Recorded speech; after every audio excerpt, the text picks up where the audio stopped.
Hello and welcome to a live stream that is not the War Report. I know that is a big surprise here. That I'm actually a bit surprised myself. I almost said it myself, which is why I had to change course there. I'll wait for some viewers to arrive before I really jump right into this. But for those of you listening after the fact, I will not leave you with dead air because I'm not that kind of person. So right here we do have a guest. His name is G.S.P. That is all he's told us. Now that may or may not mean something more based on what I know. Oh, hello, welcome to our first viewer. And yes, we're going to be discussing what it's like to have a personal identity when you're a dual citizen or someone with dual nationality, such as my co-host here today is. So, where would you like me to begin? Well, first off, do you work for the Canadian Macedonian Public Affairs Committee, and do you push wars for Macedonia? No, I don't. Yeah, and a lot of Canadians, of course, weren't born here and have come over. And I mean, how can I don't know where to begin. Okay, I'll begin when we came here. We arrived decades before the wars broke out. So my family was originally from the Republic of Macedonia within the Federation of Yugoslavia. And, they came here, for the reasons of a better life and everything. But of having so much experience with this, and also looking at other people who've come over and people who don't come over, and you notice certain differences. Like, I would say that Macedonians and several other immigrants, I would include Ukrainians, Croats, Poles, Greeks, Italians, maybe not so much now, but I would call them like people who are already in a diasporic mindset. And I know that's going to make some people upset, but the truth is that a lot of, like, the presumptions that a lot of immigrants from these areas, and there are others, of course, and there is subtlety, but they come with the presumption that they can pack their bags and their culture and the civilization that they come from and install it here. They don't work from the idea that they will eventually be absorbed, and that unconsciously they're expunging it from themselves. Now, there are cultures that can withstand this longer than others. A few generations, maybe 4 or 5, but eventually, unless there's some small line that still continues it. North America is, represents a kind of a place where these identities are dissolved. So I contrast some nationalities, that have made this move, and others who haven't, or others that either their populations are really small, or they don't set up what I call, like, little Italies and little Chinatowns and so on. So, for instance, like, Russians don't do this. Serbs don't do this. To me, some Eastern European countries like Serbia and Russia represent a people that I think has more of a sense of destiny. Even if that destiny doesn't work out, even if it may take centuries more, but they don't want to see themselves as a diasporic people, and that's something I think I never hear people of dual citizenships or dual identities talk about, and that's something that over the years for me has become more and more apparent. You notice with some of the other nationalities that come over from Eastern Europe, they're very quick to set up like a neighborhood that is theirs. They're very quick to adapt with whatever political party that they feel at that time can give them leverage. And I do actually have a bit of an interjection on the setting up communities. Actually, this weekend I ended up in. I'm not going to where I live, but it was a Ukrainian village near the city that I'm close to. And basically, everything there is Ukrainian. And you'll notice this amongst nationalities who have historically been ruled over by others, such as, the Ukrainians. They've either been ruled over by the, Austrians, of course, the Russians, the Germans, the Prussians, all those. And yet you'll notice that the nationalities who have typically had a history of suppression, the Poles are another example, will set up those ethnic enclaves as opposed to ones who come from countries that haven't really had that kind of history. Yeah. This is true, and that also ties in. That gives it also another dimension when I was talking about a sense of destiny. Ultimately, all countries or peoples or societies that want to become the dominant power eventually go through these machinations, and you can see it, say, for instance, in British history, with the Germanics subduing the Celts, and then later the Normans, and then various bloodlines. This is something that's universal, and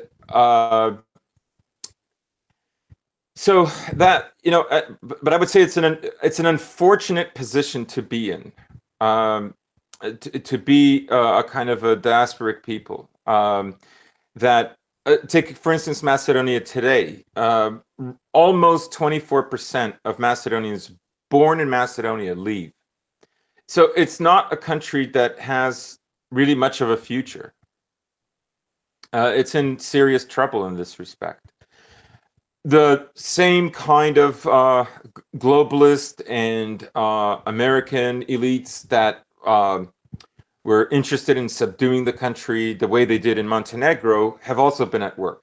For instance, buying up factories, closing them down, putting on economic pressure to force the people to leave. And that in tandem with agitprops and supporting minorities like Albanians. And for a lot of Yugoslavians that I speak to, Macedonian or not, like there's still some. I even ran into one this weekend, a Serbian family that still misses Yugoslavia. That has fond memories. And for me, Yugoslavia, when my family left in the 70s, was a great country. I was always hoping we would move back. I never wanted to stay in Canada. But my family had eventually established itself here, and that wasn't going to happen. Now, I will get into that later, but I know like it is a bit broad, but I'm working with what I have here, and just Eastern Europeans in general. So you told me about some of the friends you've had, whether they're Ukrainians or Russians or Serbs or from any other group. What do you say? Since immigrant groups in the West typically tend to vote for left-wing parties, how would you say? How that lines up versus how you politically line, and just based on you and the people how okay. accurate? So I would say there's been a major shift that has happened.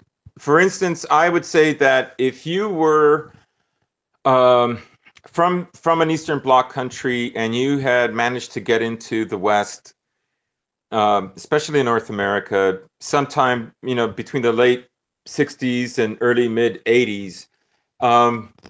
Chances are you would have voted for something left of center, and it would have been understood like that would have been for economic reasons. Because although we were socialists, morally speaking, like societal norms and social morality that we had was very conservative. It was far more conservative than Western democracies at that time. So there was, it kind of validates the almost like that Nazbol meme, right? That financially liberal but socially conservative, kind of the reverse of what's happening in the States now. My parents, of course, so you're reverse libertarians. Yeah. So. My parents, of course, voted for the Liberals, and even later on, they voted for the NDP. However, their home it was very traditional. I was given a lecture very early on, growing up. Um, no bully, but I was told never ever bring an English girl home ever. So I was given a rundown of which girls I could bring home, and so of course Macedonian was at the top of the list, and very closely beneath it was Serbian. Uh, then Croatian or maybe even Bulgarian, perhaps Greek. Russian, Ukrainian. Well, there's Slavic and Orthodox as well, and then anybody else in Europe, France, Scotland, England. Those were iffy. There's no way you should even bother trying, or even Spanish and Portuguese was just too spicy. It was couldn't happen. So very, very traditional and strict home, but the idea that the wealth should be shared, and I mean that's not uncommon in most European countries. Looking back the last 200 years, but you're dealing with a homogenous population where expecting that out of the government is understandable. Yeah, I definitely agree, and the fact that it makes sense. You said you came over, late 60s through early 80s, you and most diaspora from Eastern Europe, to the point where, the culture was more socially conservative, even the, quote unquote, liberals, they may have been liberal on economic issues, but you would think something like, for my American audience here, that Union Democrats, they still stood for, the good old traditional American values, except they were just left on the economic scale. And I could see, how the, modern age started happening, 90s through, modern day, where they really started to embrace the, as it's become known, globo homo. Yeah, and you might say that was the intention all along.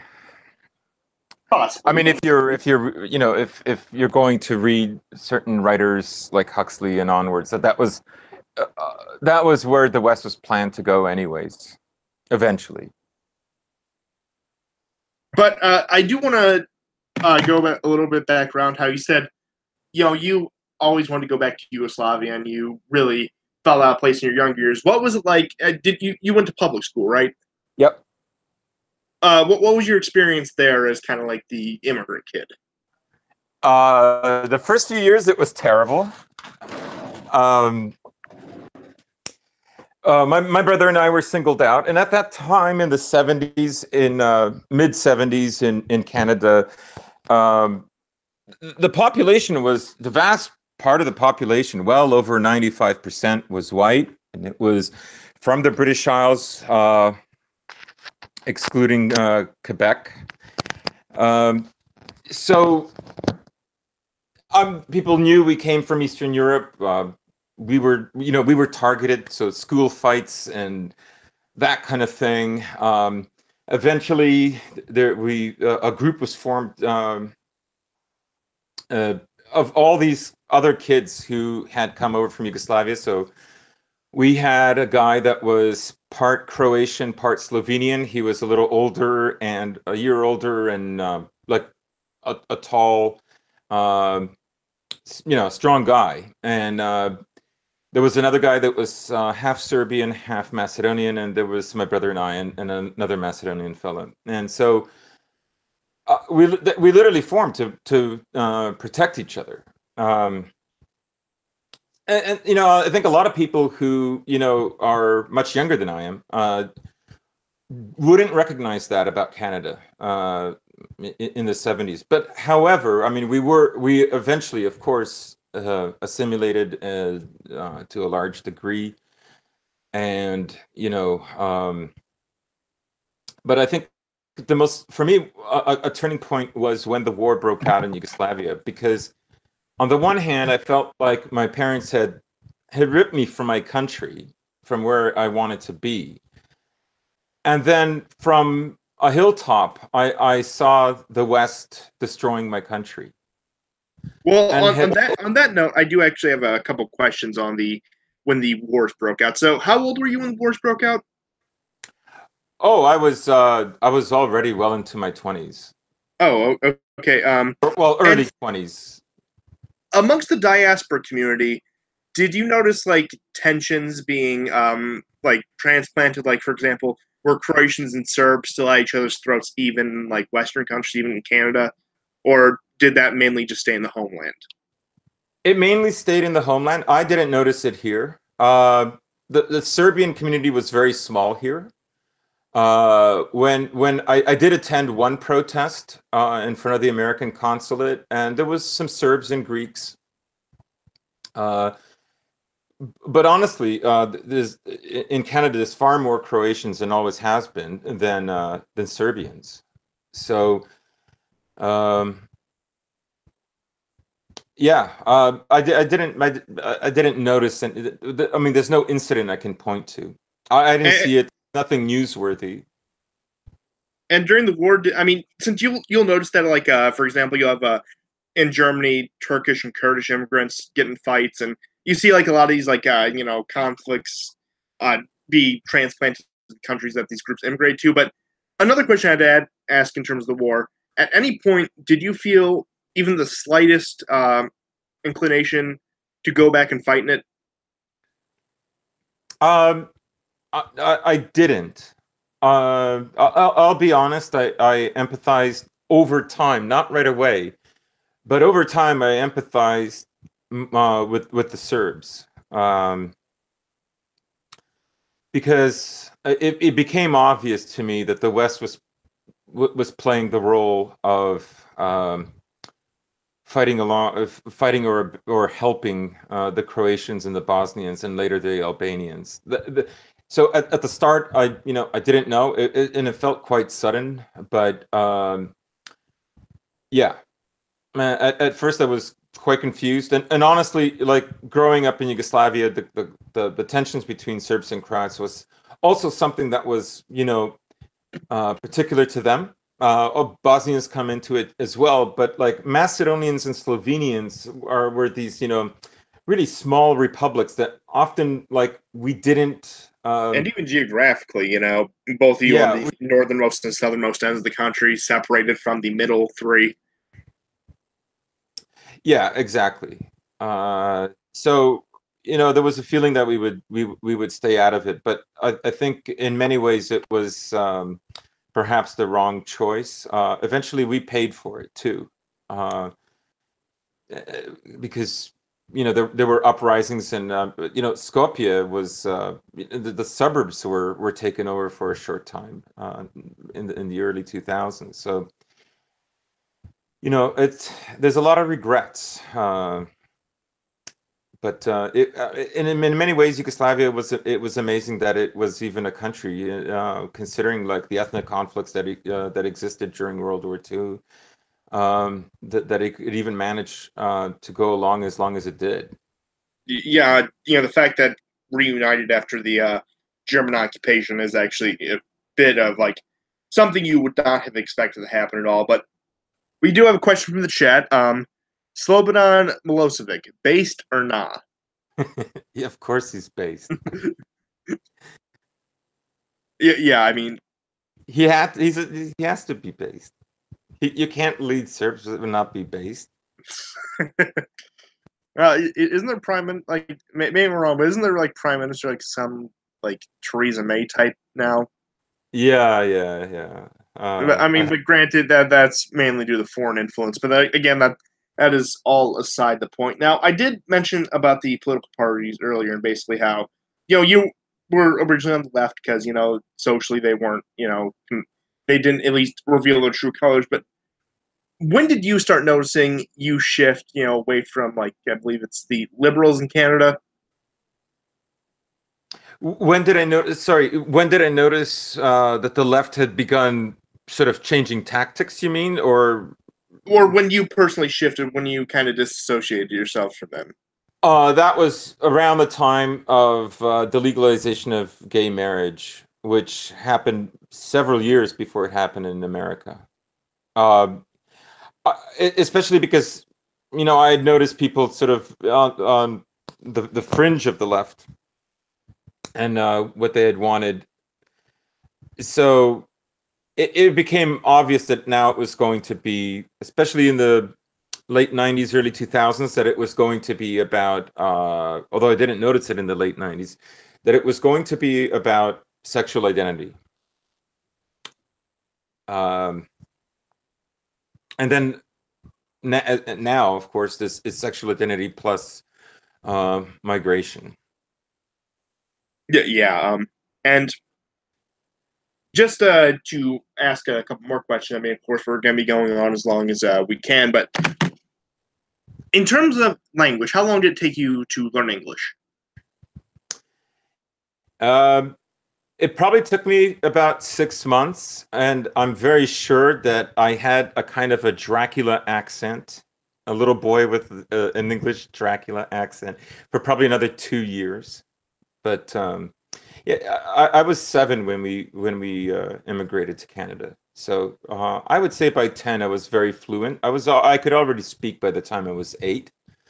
Um, but I remember, my brother and I having to attend, special classes to just learn the language. And in terms of also along those lines, let's see, in your home life, which did you speak? English or Macedonian? Macedonian. Hmm. I'm actually not surprised by that, but yeah, it's just thought that was interesting. Well, I mean, for the longest time, but by the time I turned 15, I had begun speaking at home in English. And the truth is, I had nearly forgotten how to speak Macedonian by the time I was 18, 19. And I got a job where I had to work with a Serbian coworker. And at that time, I could understand Macedonian, but I could say very little back. And so this coworker said, "Listen, I'm here. I need to learn the language. I don't want to speak in our languages, and that's that." And I said, "That's fine because I can hardly speak it anymore." And in 5 minutes, he began speaking to me in Serbian. And the truth is, I became intrigued. I became intrigued with their grammar. Most of the vocabulary is the same. Some words are pronounced slightly differently. And I went to my father and I asked him, when we say this, they say it this way. And they always say, "Len, what is this? And what tense is that?" And honestly, like I became very, very intrigued. And I remember buying a Serbo-Croatian English dictionary. And then a month later, I bought a Russian English dictionary. And then another month later, I bought a Polish and a Czech English dictionaries. Uh, so for me, it sparked a kind of renewed interest in my particular culture, but it's sort of um, the wider culture that it belonged in the Slavic culture. So yeah, And what are you able to speak now? And like, I can speak English and Macedonian fluently, but Serbian I'm quite good. Like I can get by. Serbian friends might want to disagree. Disagree. I can get by in Russian. I've gone to Russia twice. Never needed a translator. Of course, I can read Cyrillic, so that's fine. I can get by in Polish. I've had Polish friends and in Ukrainian, but yeah, that's about. I think for me, Czech and Slovak are much more difficult. Czech, Slovak, and like the Western Slavic languages for me are a little more difficult. Um, but I'm also able to sort of kind of be very reductionist with my language and kind of figure out like a way of speaking that I think that they will understand, and it usually works. and I just this is more of a side question, but did your prowess with language ever help you in terms of employment? Did ever do you well in that sense? Didn't actually. It's never come into play. But the opportunity just never arose. I did work at a firm once for a while where they needed me to translate a few things that were in Russian and Serbian. But other than that, like, not really. Those were only, a few instances. It wasn't something that they, a service that they needed steadily. Now, I figured the next logical transition from here would probably be religion, which you are Orthodox, correct? Yeah, Now, yeah, uh, you were raised Orthodox, presumably, and like you said, in your teens, you started to lose the ability to speak Macedonian. Did you ever go through, one of those, you know, atheist fedora phases, I did. for lack of a better word? Oh, do tell. Yeah, yeah. I wasn't as cringy as that. Like, how can I put it? I think what saved me was in my late teens and early 20s. I really fell in love with French poetry and 20th century English poetry, actually. And I think that gave me a kind of an appreciation of looking at the Bible, at the very least, in a metaphysical sense. Um, so I wasn't one of those cringy fedora guys who said prove God exists, as if you prove all things the same way. Uh, so for me, it was always a very rich source that I could go back to. For me, writers like T.S. Eliot had a very, very profound influence on me, um, and certain French symbolist poets as well. So yeah, I wasn't, it was a phase, but yeah, and it did last long, but I wasn't somebody that felt like I had to convert people to atheism. Oh, so you weren't that yeah, you dodged a bullet in that sense at least. So uh when you were raised religious, of course, did you mainly go to like uh you were obviously Macedonian. Was there actually like a Macedonian Orthodox church? 'Cause I know like there's various Yeah. ones. You go to a bunch of other like vaguely Eastern European groups, or was it specifically Macedonian? It was specifically Macedonian. Yeah, we did.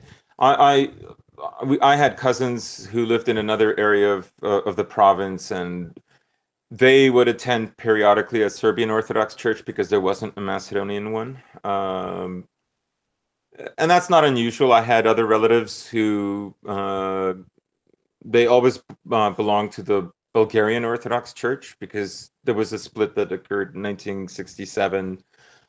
Uh, it, that's another topic altogether, and so yeah, I mean that's not uncommon, and I've actually, Serbs have come into our church as well. So it's not uncommon for Serbs and Macedonians to be friends. Uh, Now, along those same lines, from what I know about Canada, at least I'm not a Canadian, but from the ones I've spoken to, it's a very secularized, defanged culture. Even the ones Canadians who proclaim to be Christian are very marginal about it and saying, "Oh, it's more about the teachings rather than the fact that I actually believe it." Amongst the Macedonian community and the other communities associated with, how genuine would you say their faith is?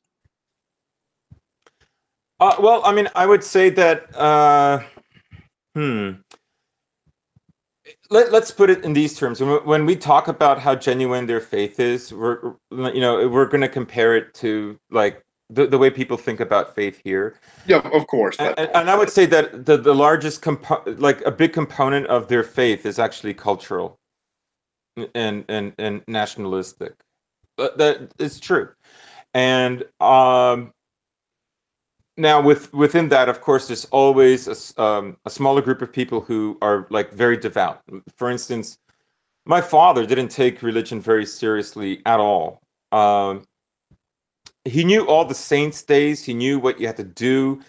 On the other hand, my mom was always very religious, and my father had a big sort of turning that happened roughly around 15 years ago, and so he attends with her.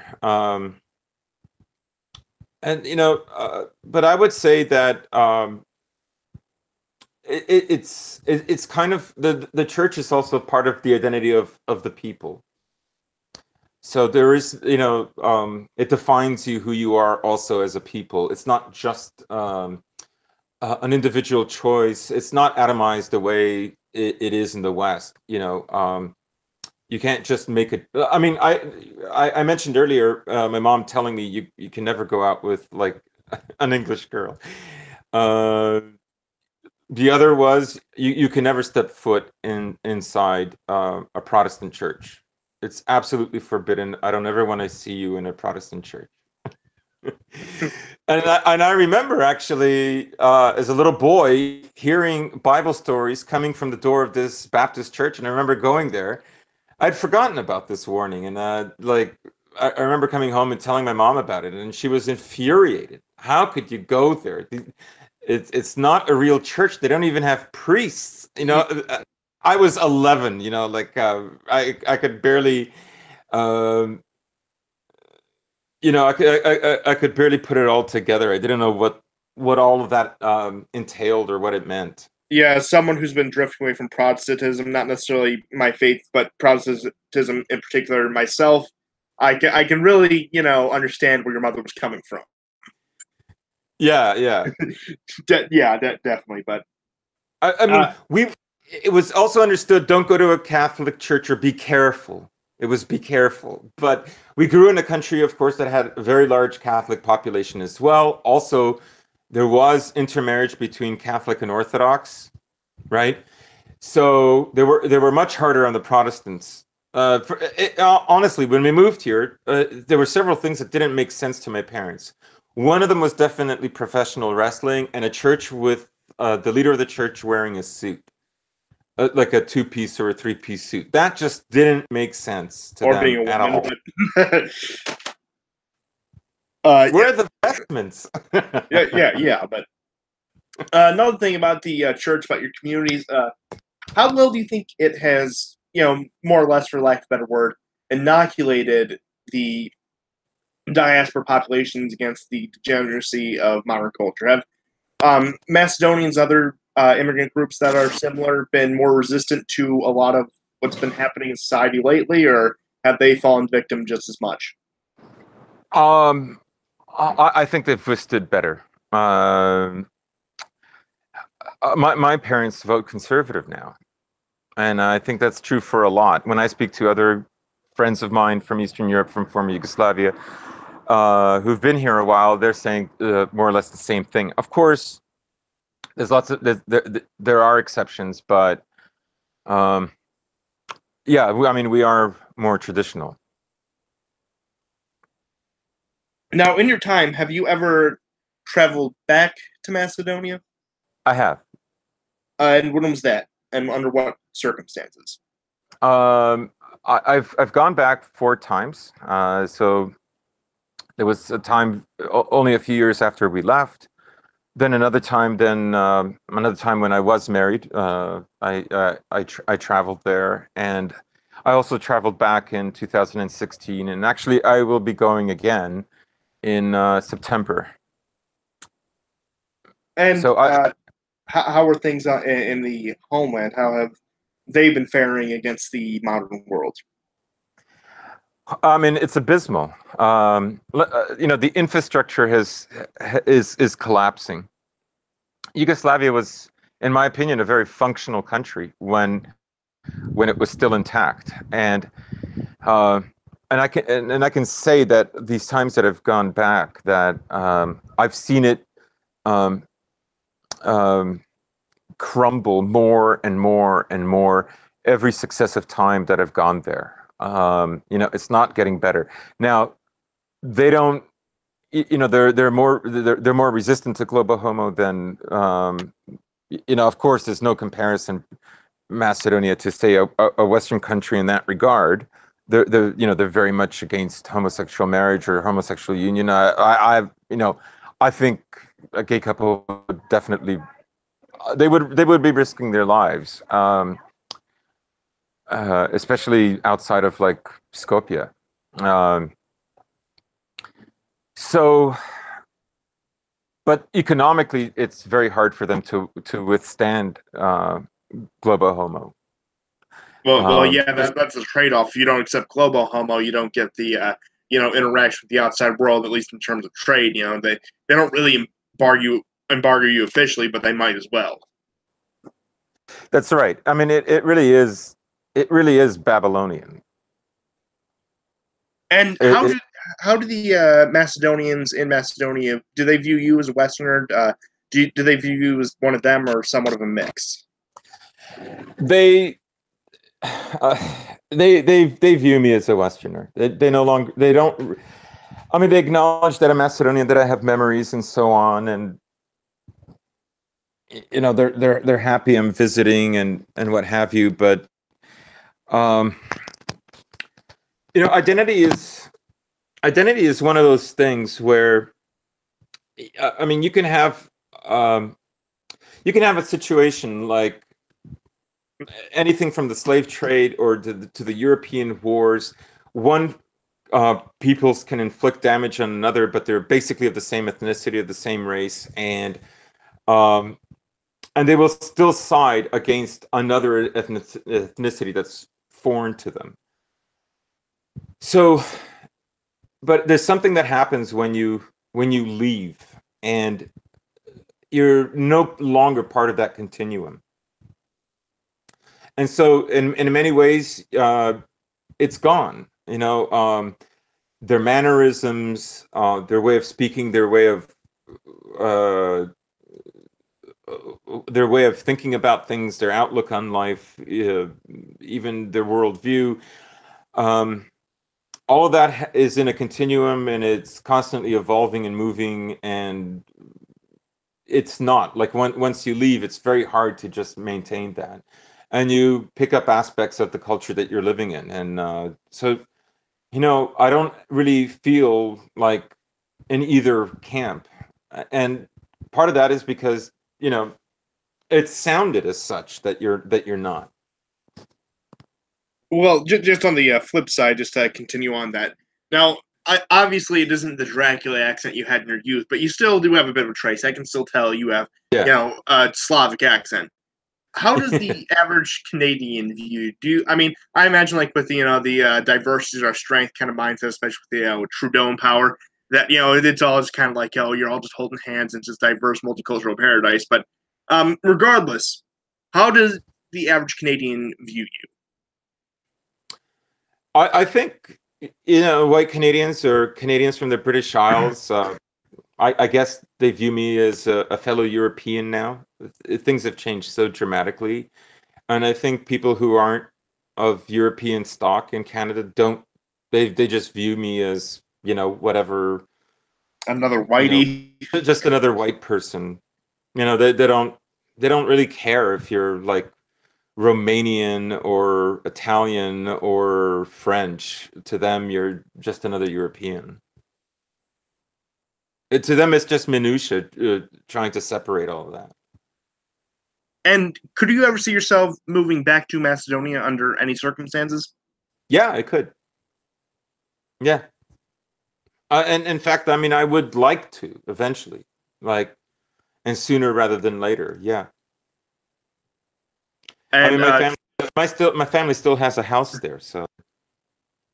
maybe I'm getting into a bit of a war report territory, but do you think the EU and NATO will come from Macedonia next? Oh, they're already there. They're already there. I mean, I was there in 2016 for 5 weeks, and I was there at some of the protests and just to watch them. And I spoke to the police there, and they're all very well aware of Soros, and they're very brazen. The demonstrators in Macedonia are very brazen that Soros pays for them. In fact, my last night that I was there, I met up with my cousin who actually did move back and is a teacher there.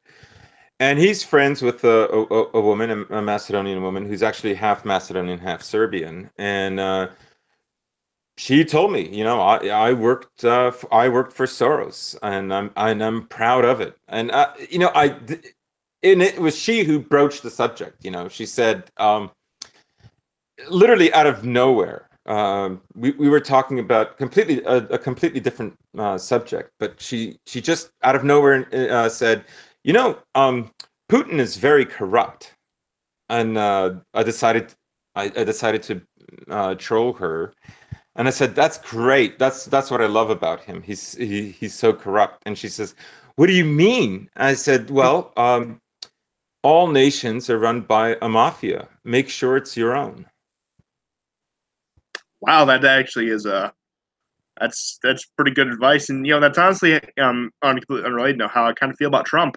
It's like oh, they're all going to be assholes. Just find the one that's your asshole. But Yeah. aside the point, and again, I know we kind of touched on this before, but you wouldn't necessarily see yourself either as a Canadian or a Macedonian.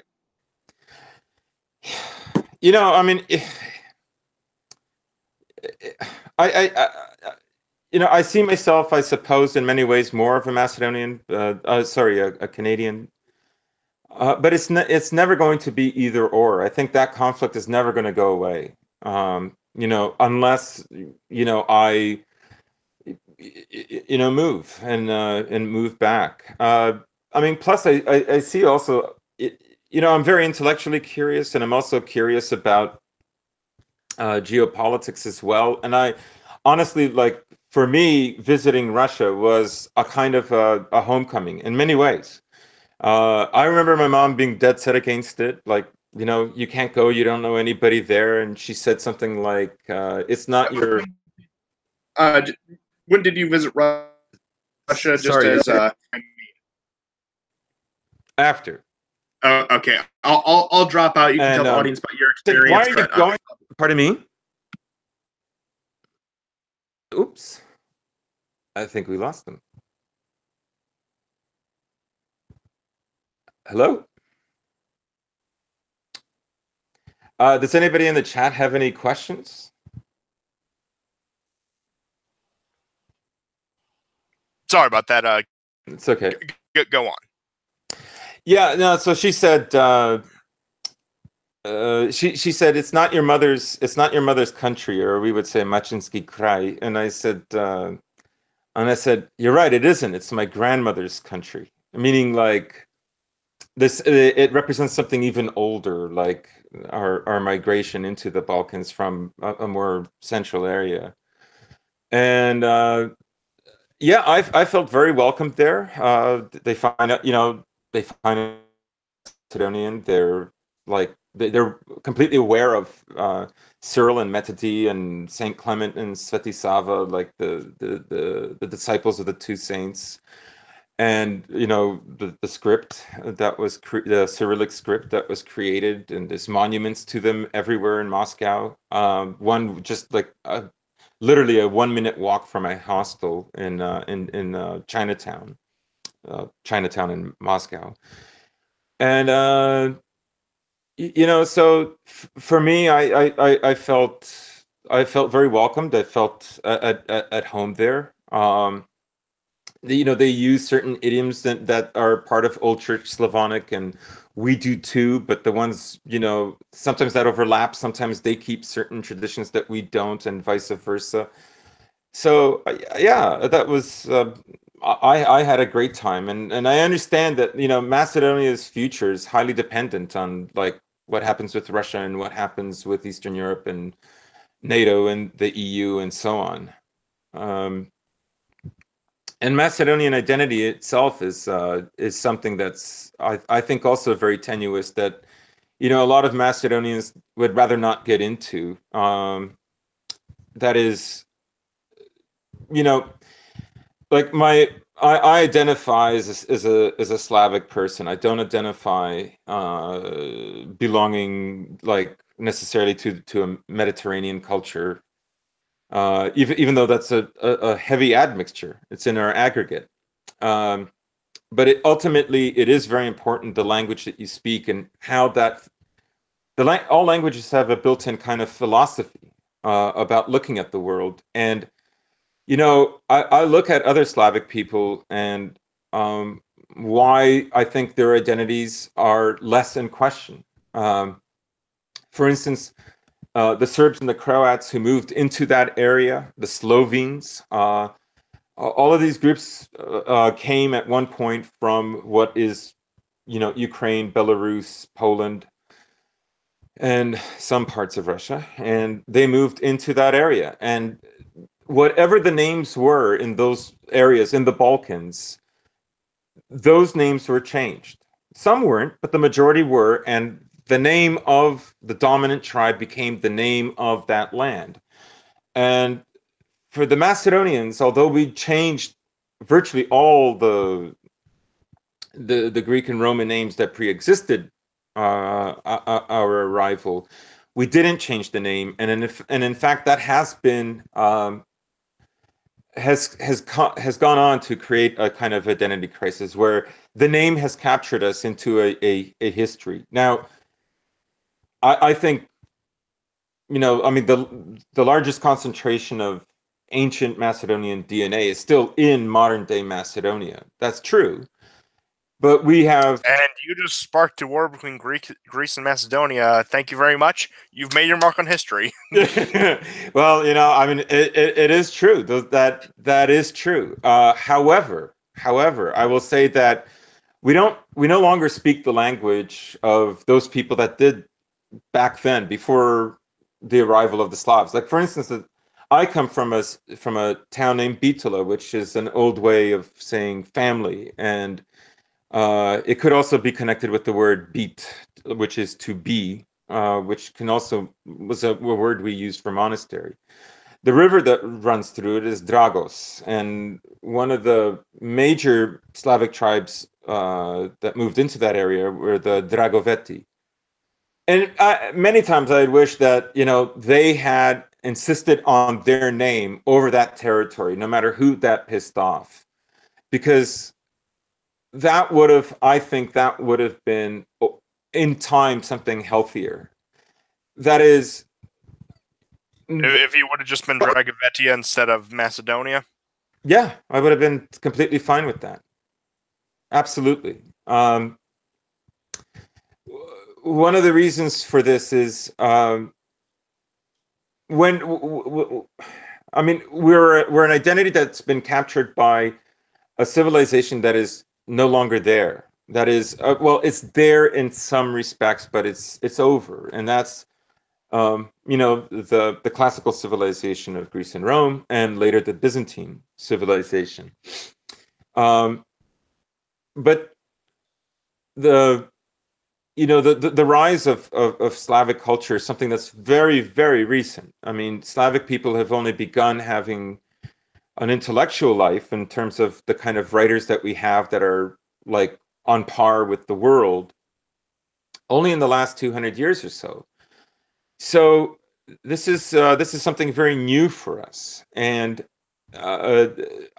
it's my opinion that the language is even more important than the genetics, and that I mean, the truth is, even mainland Greeks have some amount of Slavic DNA. Island Greeks do not, and they're more similar in that respects to Southern Italians, especially with reference to the ancient Mediterranean stock. But Greeks continue and insist on the culture, whatever and whoever came, and this is what I'm getting at.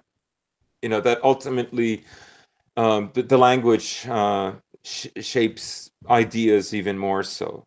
The ethnic differences are very minor. They're very small, genetically speaking. So I see this as the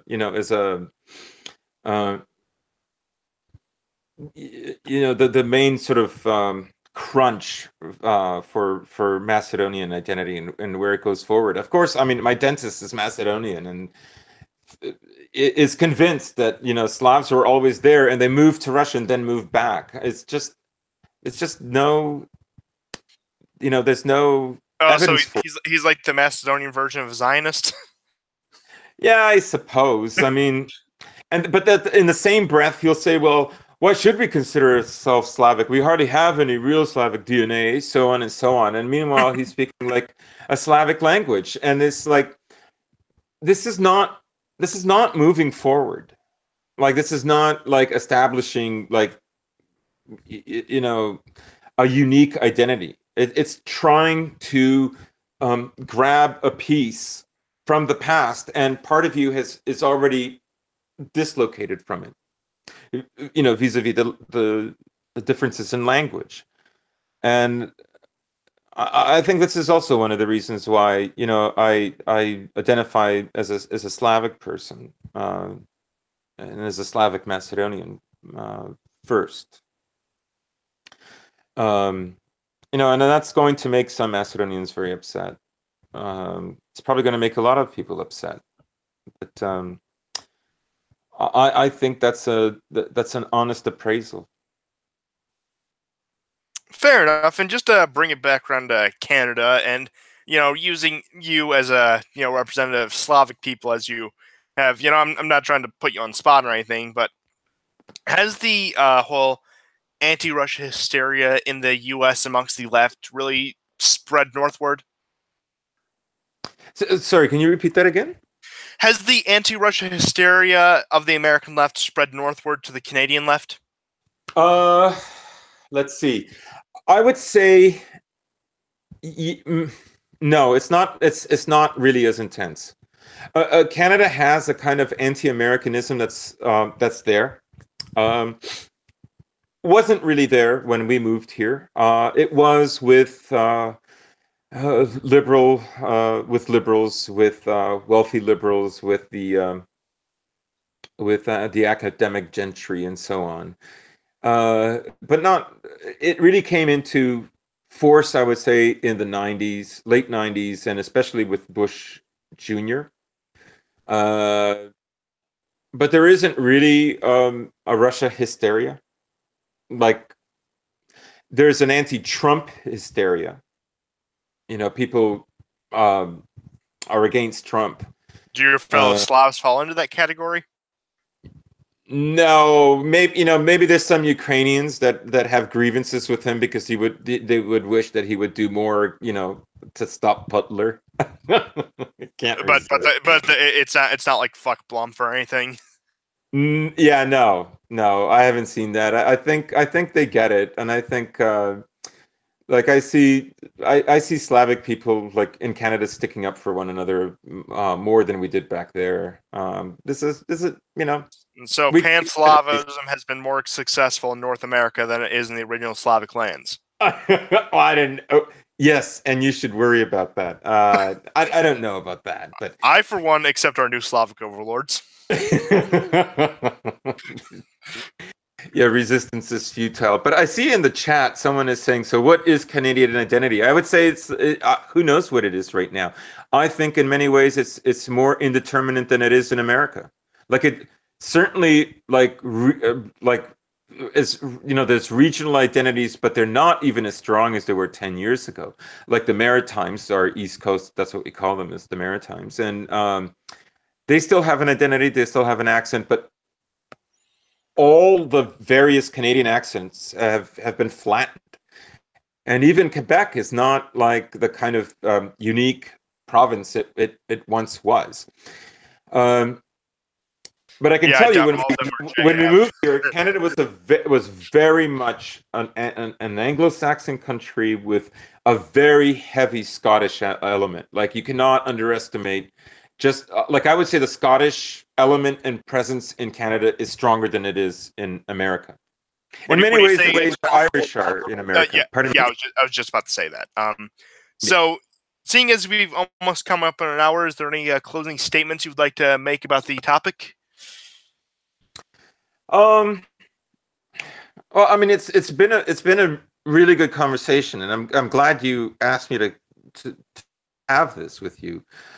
It is something I've been thinking about in a consistent way for about 2 years, and I'll let you know as time progresses. But in about a week or two, I'm going to be having a similar conversation with someone else, and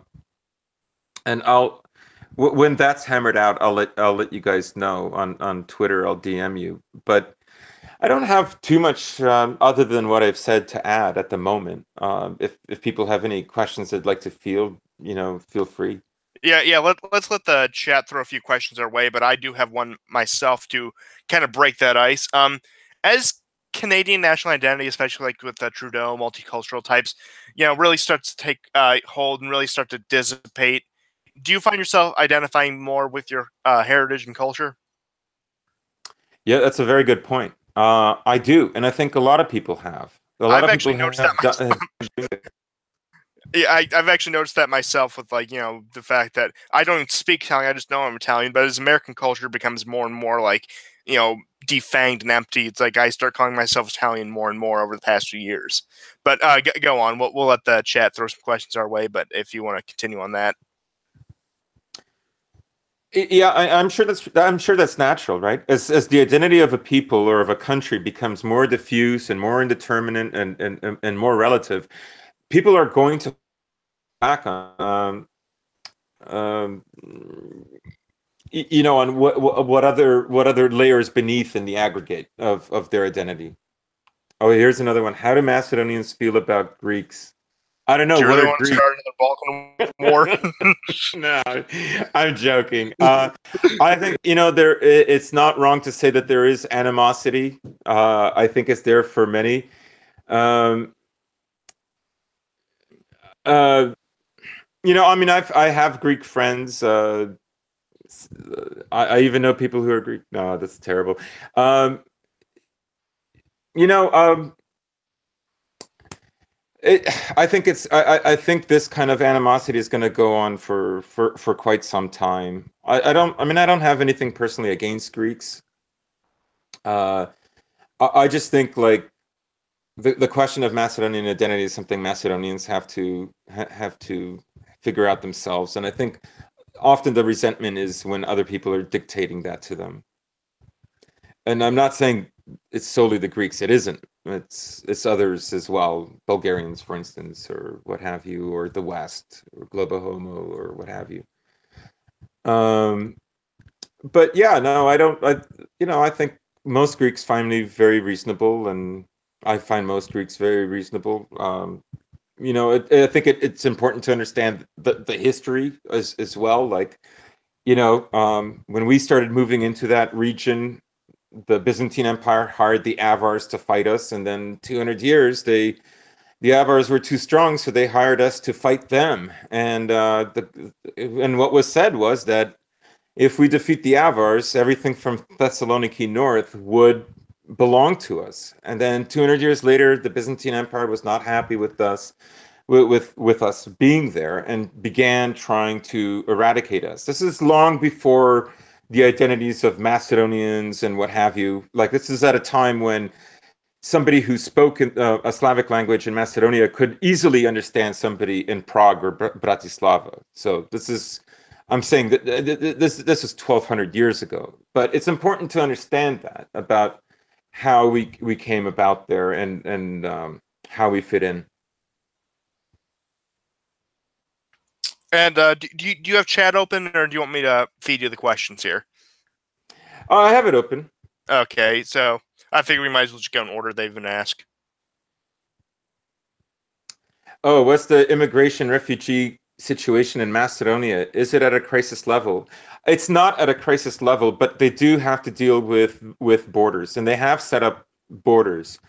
I think what Macedonians and other former Yugoslav republics are probably most afraid of is that there could be a switcheroo in the next 5 to 10 years where the situation in Germany and other Western European nations is going to become untenable, and they're going to try to push them back or create economic conditions where if we don't take them, we're not going to be part of some trade agreement, or more of the factories will be bought off and shut down. I have not ruled that out, like that they could be used as a weapon against us later by the very sort of Western global homo forces that are at work now. Just wait till their situation becomes more and more untenable in about 10, 20 years and see where that leads. But at the moment, no, for one, Macedonia is too poor. No, none of them want to go there. I mean, half the migrants, I mean, most of the migrants think Italy is too poor and unaccommodating. So it's just one of those countries that they trudge through and wreak havoc as they go through it. Kind of like I've seen that situation with Italy and Slovenia and Serbia, and Hungary was actually one of those countries. None of them really want to stay in Hungary, but they would just trudge through it, which is why Orban did what he did. But a couple more questions from the chat. For GSP, would you rather have a mass of West Indian or African migrants coming to Canada?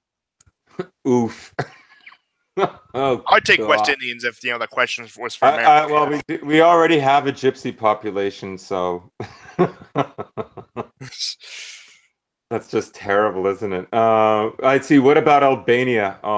God. Well, Albania is probably NATO's most important partner. I hesitate to elaborate. They're just. It's. I mean, it's over. They're the other sort of legitimate language. If you go to the airport in Skopje, the Alexander the Great Airport, everything is in Macedonian and Albanian. I mean, it's a disaster. It's a disaster for us. Albanians have Albania, and we only have this tiny little piece of land. Yeah, you give them Kosovo, and then all of a sudden they get greedy and want more. Right, and it's and the West knows this. It's a way to subdue the population there, and they're going to target. And I think they specifically target Macedonia and Serbia because they're still strong Orthodox Slavic holdouts, and they're surrounded by NATO, and that's how they apply the pressure there. And another woke question from the chat: can Slavs even eat spicy? Or are they like the rest of us white people? It depends on the Slav. Southern Slavs can eat spicy. Yes, this is true. Northern Slavs, like Poles and Russians, less so. But yeah, it varies, guys. Yeah, I mean, I suppose proximity to Greece, you get some of that spicy Mediterranean food, which we all know the Mediterraneans are, as a matter of fact, not white. So let's move on from that topic before we start any more conflicts. But I do have a question for you. Now, would you accept, since I've noticed this in Croatia to the point where they, play along to the EU, NATO, Globo Homo, but also stave it off and keep a very conservative traditionalist culture within their own, while also appeasing the overlords? Would you accept a situation like that for Macedonia if that's the case? Yeah, it's possible. I just don't think economically it's hard to do that, right? This is why they're so brazen about that. This is why Soros puppets in Macedonia and Serbia are so brazen about it. I do think if maybe the economy could be improved, that we could find a way to stave off global homo. I would say that Croatia has actually found a way, the way also Poland and Hungary have found a way to play against it. And this is not, it shouldn't be underestimated that a lot of this was learned under Sovietism, right? That they learned a way to do this. And Russia is also an example of this, right? So, I don't think we're not on the same timeline. Eastern Europe is not going to become like Holland or England or Sweden or Germany. We've just started. We're not. That's a long ways away. The reason it's there is because of the power of the West and the certain elements in the West brackets that push this. And I have one final question for you to close out, since I think Chad has pretty much asked everything they're going to. If you had a choice, if you had to go back to don't worry, I'll get to one in a second. But if you had to go back to just the entire world falling under the global homo, or had to go back behind the Iron Curtain, which would you pick? I would go back to the Iron Curtain. I know, but I would. I don't blame you. I probably would do the same. Take my chance with the commies. Because at least those are the cool commies with the parades and tanks and stuff. But then we the parades you get with these commies, it's oh, dildos, cool. I want to see some tanks. Yeah. I mean, I would. I mean, mind you, growing up, if you were allowed to practice your faith, but if you did, meant you're not going to advance anywhere. that was still softer than what people had to put up with, in in the Soviet Union proper or in the Warsaw Pact. But yeah, I would take that over this. This is an abomination. Oh, yeah, I know. um, and what are the Romanians even? Is another question from the chat. The Romanians are Glorified they're gypsies. part Dacs. They're part Slavs for sure. Just all you have to do is like dig deep into the DNA. But they're their own people. Some would even argue that maybe Albanians are Romanians. Oof. Just check out and see how many words they have in common. It's terrifying. Well, I'll tell you this: Romanian culture is scoffing at gypsies while being 1/4 gypsy yourself. I mean, one of my best friends is Romanian for many years. I mean, they speak a different language, but they're Orthodox, and honestly, like,